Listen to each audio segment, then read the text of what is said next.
কল্পনা করুন একটা মানুষকে, যে তার নিজের নাম ভুলে গেছে, যে তার নিজের ধর্ম ত্যাগ করেছে, যে তার মায়ের মুখ শেষবার দেখেছে যখন তার বয়স মাত্র 23 বছর।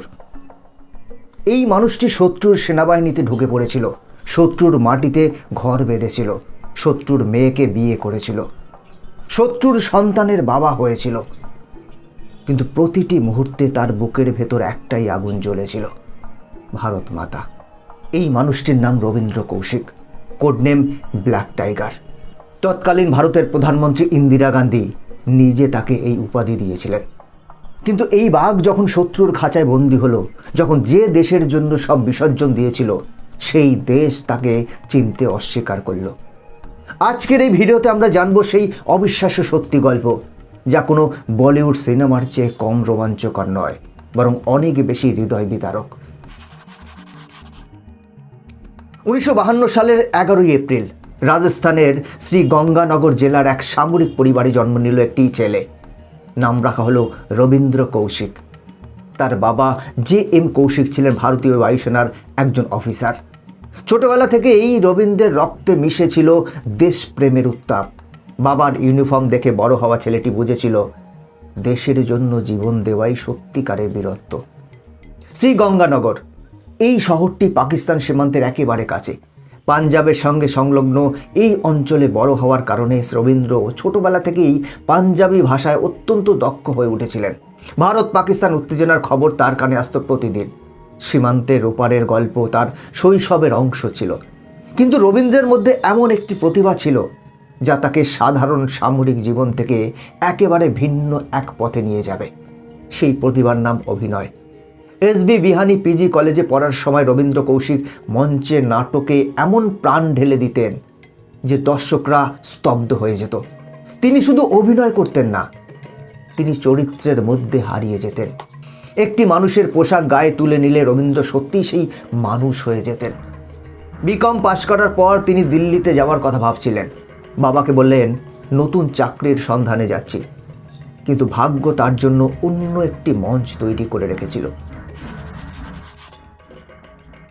1973 সাল, লখনৌ শহর, একটি জাতীয় স্তরের নাট্য প্রতিযোগিতা চলছে। মঞ্চে উঠলেন এক তরুণ। তার একক অভিনয়ের বিষয় একজন ভারতীয় সৈনিক যাকে শত্রুপক্ষ বন্দী করেছে এবং জিজ্ঞাসাবাদ করছে।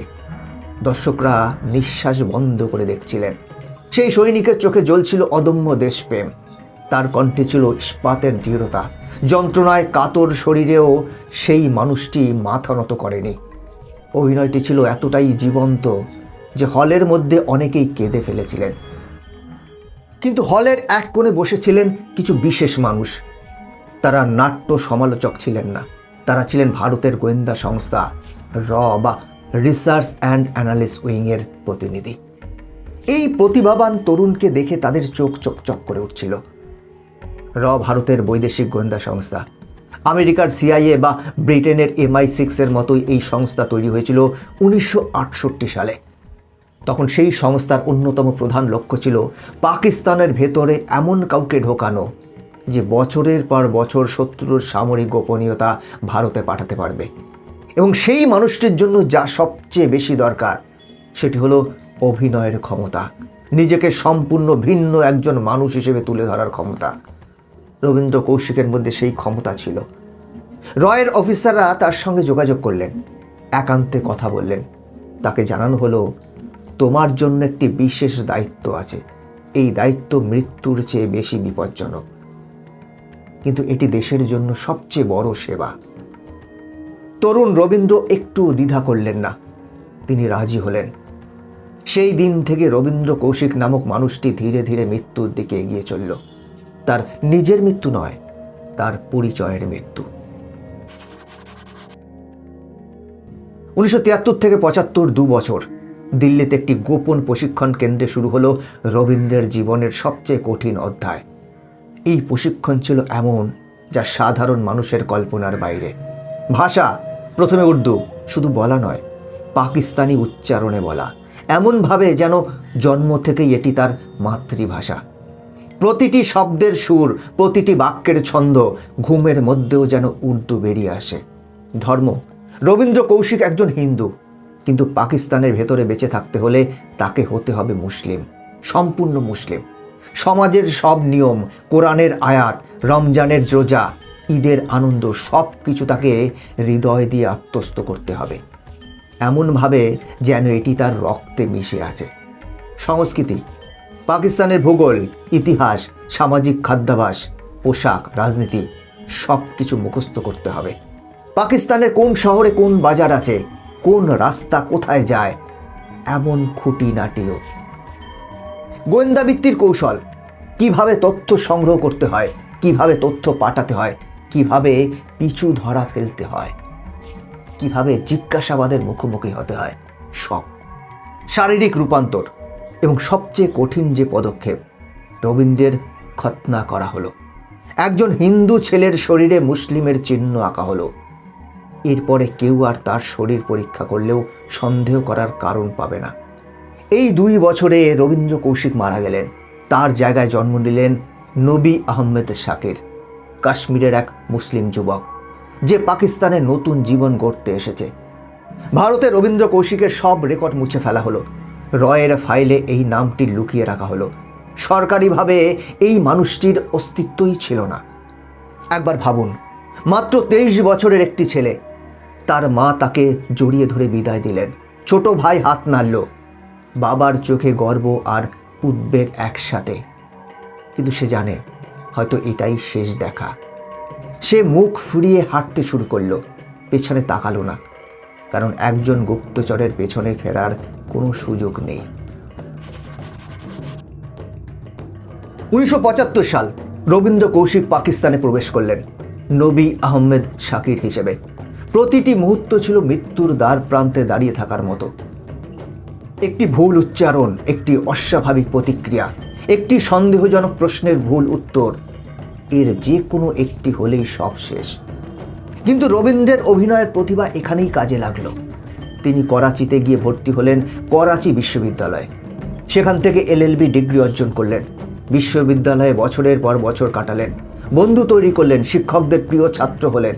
কেউ জানল না এই ছেলেটি পাকিস্তানি নয়। এরপর রবীন্দ্র একটি সিদ্ধান্ত নিলেন যা শুনলে মাথা ঘুরে যায়। তিনি পাকিস্তান সেনাবাহিনীতে যোগ দেওয়ার চেষ্টা করবেন। একজন ভারতীয় হিন্দু ছেলে পাকিস্তানের সেনাবাহিনীতে ঢুকতে চাইছে। এই পরিকল্পনা শুনলে যে কারো বুক কাঁপে, কিন্তু রবীন্দ্র জানতেন এটি একমাত্র পথ। সেনাবাহিনীর ভেতর থেকে পাওয়া যাবে সবচেয়ে গুরুত্বপূর্ণ গোপন তথ্য। পরীক্ষার দিন এলো। চারিদিকে পাকিস্তানি যুবকরা, কর্মকর্তারা তীক্ষ্ণ দৃষ্টিতে দেখলেন। যে কোনো মুহূর্তে কেউ জিজ্ঞাসা করতে পারে, তুমি কোথা থেকে এসেছো, তোমার পরিবার কোথায়, তুমি কি সত্যিই মুসলিম? কিন্তু রবীন্দ্রের মুখে ছিল নবী আহমেদ শাকিরের হাসি, তার উচ্চারণে ছিল খাঁটি পাকিস্তানি ঢং, তার আচরণে ছিল একজন দেশপ্রেমিক পাকিস্তানি নাগরিকের স্বাভাবিকতা। তিনি পরীক্ষায় উত্তীর্ণ হলেন, পাকিস্তান সেনাবাহিনীতে যোগ দিলেন, মিলিটারি অ্যাকাউন্টস ডিপার্টমেন্টে ক্লার্ক হিসেবে। ইতিহাসের পাতায় এমন কিছু মুহূর্ত আছে যা গল্পের মতো লাগে। এটি তার মধ্যে একটি। একজন ভারতীয় গুপ্তচর এখন পাকিস্তান সেনাবাহিনীর ইউনিফর্ম পরছে এবং কেউ জানে না। পাকিস্তান সেনাবাহিনীতে ঢোকার পর রবীন্দ্রের জীবন হয়ে উঠল এক নিষ্ঠুর পরীক্ষার মাঠ। প্রতিদিন সকালে উঠে তাকে মনে করিয়ে দিতে হয়, আমি রবীন্দ্র নই, আমি নবী আহমেদ। প্রতিটি নামাজে তাকে বিশ্বাস করতে হতো যে সে একজন মুসলিম। প্রতিটি কথোপকথনে সতর্ক থাকতে হতো। একটি ভুল শব্দ, একটি বেমানান অভিব্যক্তি। কিন্তু এই জীবনে আরও এক জটিলতা যোগ হলো। রবীন্দ্র পাকিস্তানে একটি মেয়েকে ভালোবাসলেন, তার নাম আমানত। এটি কি শুধুই কভার ছিল, নাকি মানব হৃদয়ের সেই অদ্ভুত স্বাভাবিকতা যে যতই ছদ্মবেশে থাকুক ভালোবাসাকে আটকাতে পারে না? যাই হোক, রবীন্দ্র আমানতকে বিয়ে করলেন। তাদের একটি পুত্র সন্তান জন্ম নিল। একটু ভাবুন, একটি শিশুর বাবা একজন ভারতীয় হিন্দু, কিন্তু সে বড় হচ্ছে পাকিস্তানি মুসলিম হিসেবে। রবীন্দ্রের জীবন হয়ে উঠল একটি আয়নার মতো, দুটি পৃথিবীর মাঝখানে দাঁড়িয়ে থাকা। একদিকে আমানত আর সন্তান, তার নতুন পরিবার, অন্যদিকে মায়ের মুখ, বাবার কণ্ঠ, ছোট ভাইয়ের হাসি, আর তার আসল পরিচয়, যাদের সঙ্গে কোনো যোগাযোগ নেই, কারণ যোগাযোগ করলে মৃত্যু। এই যন্ত্রণা বুকে নিয়ে রবীন্দ্র কাজ করে গেলেন। 1979 থেকে 1983 এই 4 বছর ছিল তার সবচেয়ে সক্রিয় সময়। সেনাবাহিনীর অ্যাকাউন্টস ডিপার্টমেন্টে কাজ করতে করতে তিনি পেয়ে যাচ্ছিলেন অমূল্য তথ্য, সেনার সংখ্যা, অবস্থান, যানবাহন, অস্ত্রের তালিকা, কৌশলগত পরিকল্পনা, সব কিছু। এই তথ্য তিনি পাঠাতেন ভারতের রকে এবং সেই তথ্যের ভিত্তিতে ভারতীয় সামরিক বাহিনী নিজেদের পরিকল্পনা সাজাত। বলা হয় রবীন্দ্রের পাঠানো তথ্যের ফলে একটি পাকিস্তানি অভিযান ব্যর্থ হয়েছিল, যা সফল হলে প্রায় 20,000 ভারতীয় সৈনিক প্রাণ হারাতেন। রবীন্দ্র কৌশিক 20,000 মানুষের জীবন বাঁচিয়েছিলেন। তার নাম জানতে পারেনি কেউ, তার কোনো পুরস্কার হয়নি, কোনো উৎসব হয়নি, কোনো অভিনন্দন আসেনি। শুধু রয়ের গোপন ফাইলে তার নামটুকু ছিল এবং ইন্দিরা গান্ধীর মনে ছিল সেই নাম, ব্ল্যাক টাইগার। 1983 সাল, 8 বছর ধরে নিখুঁতভাবে কাজ করে চলেছেন রবীন্দ্র কৌশিক। এই সময়ের মধ্যে কোনো ভুল হয়নি, কোনো সন্দেহ জাগেনি, একবারও কেউ তার মুখোশ টেনে সরাতে পারেনি। কিন্তু 1983 সালে ভারতীয় র একটি সিদ্ধান্ত নিল, যা হয়ে উঠল সবচেয়ে বড় ভুল। রবীন্দ্রের সঙ্গে যোগাযোগ স্থাপনের জন্য পাকিস্তানে পাঠানো হলো একজন নতুন এজেন্টকে। তার নাম ইনায়েত মাসিহা। ইনায়েত ছিলেন কম অভিজ্ঞ, প্রশিক্ষণ যথেষ্ট ছিল না। পাকিস্তানের সীমান্ত পার হওয়ার সময় আইএসআই, পাকিস্তানের গোয়েন্দা সংস্থা, তাকে ধরে ফেলে। যা হওয়ার কথা নয় তাই হলো। নির্মম জিজ্ঞাসাবাদের মুখে ইনায়েত ভেঙে পড়লেন। তিনি স্বীকার করলেন পাকিস্তান সেনাবাহিনীর ভেতরে একজন ভারতীয় মোগল আছে, তার কাছে পৌঁছানোর জন্যই তাকে পাঠানো হয়েছিল। আইএসআই সঙ্গে সঙ্গে সতর্ক হয়ে গেলেন। খোঁজ শুরু হলো এবং তারা পৌঁছে গেল মেজর নবী আহমেদ শাকিরের কাছে, মানে রবীন্দ্র কৌশিকের কাছে। 1983 সালে সেপ্টেম্বর মাসে একদিন হঠাৎ পাকিস্তানি গোয়েন্দারা এসে ঘিরে ধরল তাকে। 8 বছরের লুকোচুরি শেষ হলো। রবীন্দ্র কৌশিক গ্রেপ্তার হলেন। তার নিজের কোনো ভুল ছিল না, অন্যের ভুলের মাসুল দিতে হলো তাকে। এটি গোয়েন্দাদের জীবনের সবচেয়ে নিষ্ঠুর সত্য। একা লড়তে হয়, কিন্তু বিপদ আসে অন্যের হাত ধরে। গ্রেপ্তারের পর রবীন্দ্রকে নিয়ে যাওয়া হলো শিয়ালকোট জিজ্ঞাসাবাদ কেন্দ্রে। সেখানে শুরু হলো যা মানবতার বিরুদ্ধে অপরাধ। 2 বছর ধরে চলল নির্মম নির্যাতন, শারীরিক যন্ত্রণা, মানসিক অত্যাচার, ঘুমোতে না দেওয়া, খাবার না দেওয়া। প্রতিদিন একই প্রশ্ন, ভারতের আর কোন এজেন্ট আছে, কার সঙ্গে যোগাযোগ করতে, রয়ের কৌশল কি?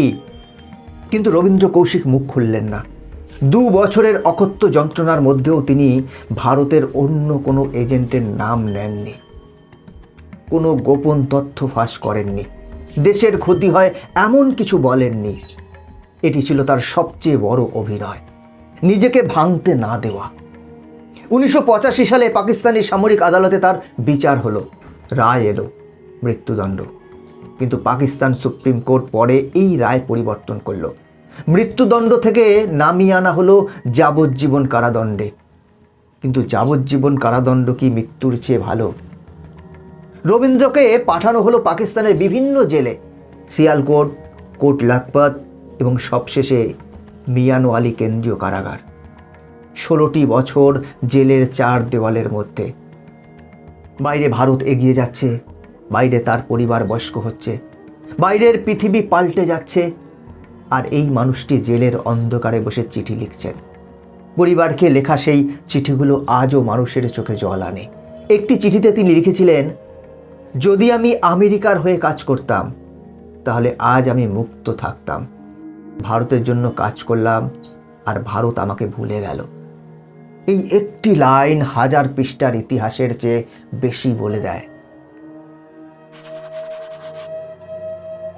রবীন্দ্র কৌশিকের মা অমলা দেবী, তিনি বছরের পর বছর ভারত সরকারের দরজায় ধর্ণা দিয়েছেন, ছেলেকে মুক্ত করুন, অন্তত স্বীকার করুন যে সে ভারতের জন্য কাজ করেছিল, তার পরিচয় ফিরিয়ে দিন।